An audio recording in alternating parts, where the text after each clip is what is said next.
নমস্কার, কেমন আছেন সবাই? আশা করি ভালো আছেন। আমার রান্নাঘরে আপনাদের সবাইকে স্বাগত জানাই। আজ আবারও একটা রেসিপি নিয়ে আপনাদের সামনে শেয়ার করতে চলে এলাম। আজ বানাবো খাসি মাংসের পাতলা আলু দিয়ে ঝোল। এই রেসিপিটা একদম সিম্পলভাবে রান্না করেছি, তাই আমি ভাবলাম যে আপনাদের সামনে শেয়ার করি। চলুন এবার তাহলে এই রেসিপিটা আমি কিভাবে বানিয়েছি সেটা দেখে নিন। এই গরমে আমরা সবাই চাই একটু খাসির মাংস খেতে, কিন্তু গরমে খেলে শরীর অসুস্থ করবে, তাই আমি এই হালকা পাতলা ঝোল তৈরি করব। চলুন, প্রথমে আমি এখানে আলুগুলোকে ভেজে নেব। তাই একটা খালি কড়াতে ওই 50 গ্রাম মতো সর্ষে তেল দিয়েছি।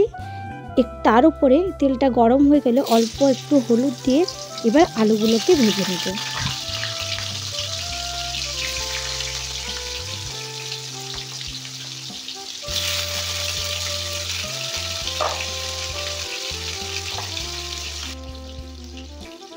এরপর আলুগুলোর ওপর একটু লবণ দিয়ে দেবো, তাহলে ভাজাটা ভালো হবে এবং আলুগুলোর মধ্যে লবণ ঢুকবে। তাই আলুগুলোর ওপরে একটু লবণ দিয়ে দিলাম, দিয়ে ওই লাল লাল করে ভেজে নিতে হবে। এবার দেখুন আলুগুলো আমার ভাজা হয়ে গেছে। এবার আলুগুলোকে এক এক করে তুলে নেব।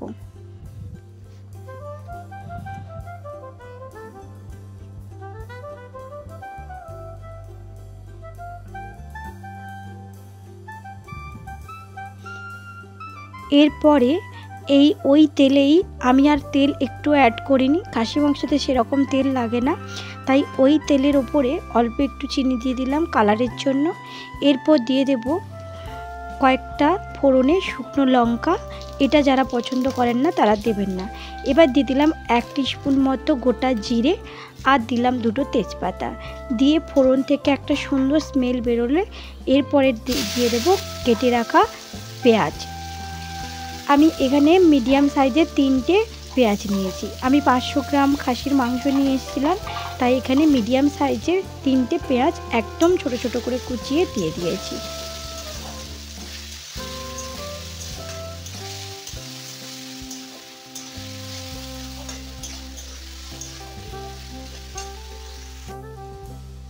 এরপর দেখুন মোটামুটি ভাজা হয়ে গেছে। এরপর এখানে অ্যাড করব লবণ, তাহলে পেঁয়াজটা ভালো করে ভাজা হবে। এবার দিয়ে দিলাম লবণ, দিয়ে ভালো করে আরেকটু 2 থেকে 3 মিনিট মতো ভেজে নেব।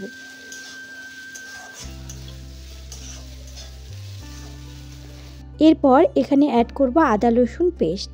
আমি এখানে ওই 1 ইঞ্চি মতো আদা আর একটা রসুন নিয়েছি, নিয়ে ভালো করে পেস্ট করে নিয়েছি। এরপরে ভালো করে এটাকে কষিয়ে নিতে হবে।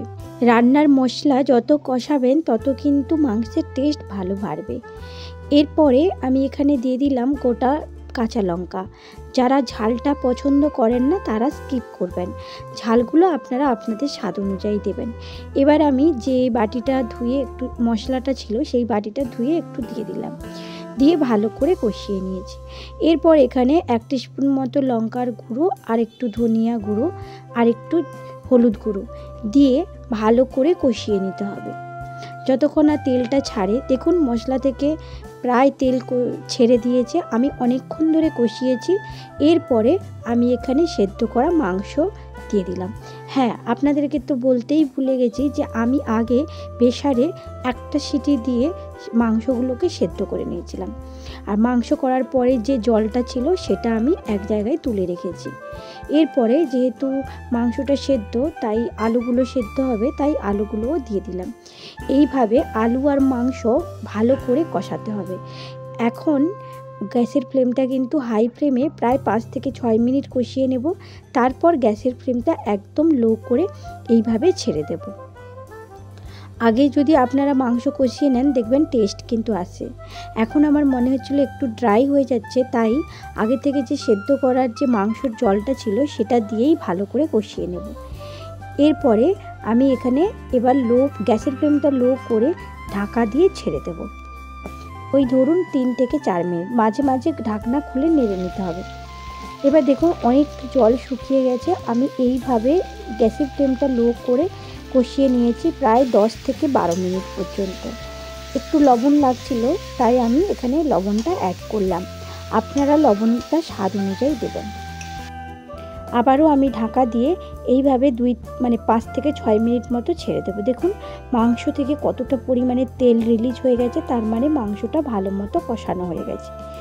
এরপরে আমি এখানে অ্যাড করব ওই মাংসর যে রাখা জলটা ছিল সেই জলটা অ্যাড করব।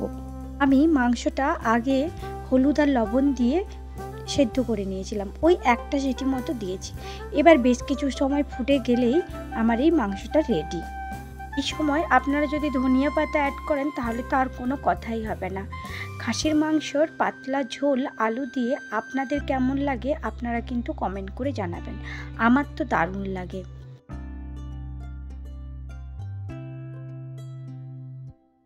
দেখুন আমার কিন্তু এবার মাংসটা একদম রেডি। যেমন কালার হয়েছে তেমন টেস্ট হয়েছে। এই রান্নাটা খেলে কারোর শরীরও খারাপ করবে না, গরমে আপনি আরামসে খেতে পারবেন। আমার এই রেসিপিটা আপনাদের যদি ভালো লেগে থাকে তাহলে নিজেরা বানিয়ে অবশ্যই কমেন্ট করে জানাবেন কেমন হয়েছে। আর যদি ভালো লেগে থাকে তাহলে একটা লাইক দেবেন, খুব ভালো লেগে থাকলে বন্ধু আর ফ্যামিলির সঙ্গে শেয়ার করবেন। আর আমার পরবর্তী ভিডিও যদি আপনারা কেউ দেখতে চান তাহলে সাবস্ক্রাইব করে পাশে থাকবেন। চলুন দেখা হচ্ছে পরের ভিডিওতে।